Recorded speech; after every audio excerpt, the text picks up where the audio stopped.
কোৱা মই মানে আগতে আহি আছিলোঁ মানে ইয়ালৈ দুবাৰমান আহিলোঁ অহাৰ পিছত মানে কি এবাৰ আহি যোৱাৰ পিছত মানে মালত আহিছিলোঁ মই মালত আহোঁতে মানে ঘূৰি মেলি গ'লোঁ মায়ে আপোনাৰ চৰণ চুলে ধৰিলে কিন্তু মোক ধৰিবলৈ ক'লে মই নধৰিলোঁ মানে একদম ঘৰতে ৰখি আছিলোঁ মই ৰখি থাকিলোঁ মই তাৰপিছত মই ঘৰলৈ গৈ কিনে মই ভাবি আছোঁ মানে আপোনালোকৰ কথাই ভাবিছোঁ আৰু প্ৰভুৰ কথা ভাবিছোঁ আপোনাৰ কথা ভাবিছোঁ আৰু মানে তাৰপিছত ৰাতিলৈ সপোন দেখিছোঁ কি মানে মই প্ৰেক্ষাগৃহটোৰ ভিতৰত মাজত মই ৰখি আছোঁ মানে ৰখি থাকোঁতে মই দেখিছোঁ যে পূব ফালৰ পৰা মানে পোহৰ এটা আহি কেনে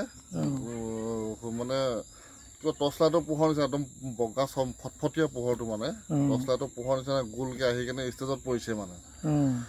ষ্টেজত পৰিছে তাৰপিছত আপুনিও ৰখি আছে আঁতৰলৈ কিন্তু আপোনালোকক মই ইমান কথা পতা নাই কিন্তু মই পোহৰটো দেখিছোঁ দেখাৰ পিছত মানে কি মই চকী এখনত মানে তলত ষ্টেজৰ তলত মানে চকী এখনত এই গীটাৰ এখন মানে মই সপোনত যেনেকৈ দেখিছিলোঁ আৰু এই গীটাৰখন কিনোতেও মই সেইটো ৰঙে পাইছোঁ বেলেগৰ ফটোৱে কিনিছোঁ কিন্তু মইতো সেনেকুৱা ছেম গীটাৰ পাইছোঁ মানে তাৰপিছত সেই চকীখনত মানে থৈ কেনে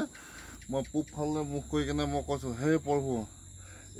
এই গীটাৰখন মই আজি আপোনাক অৰ্পণ কৰিছোঁ বুলি কৈ মানে একদম পুৰা চিঞৰি কৈছোঁ মানে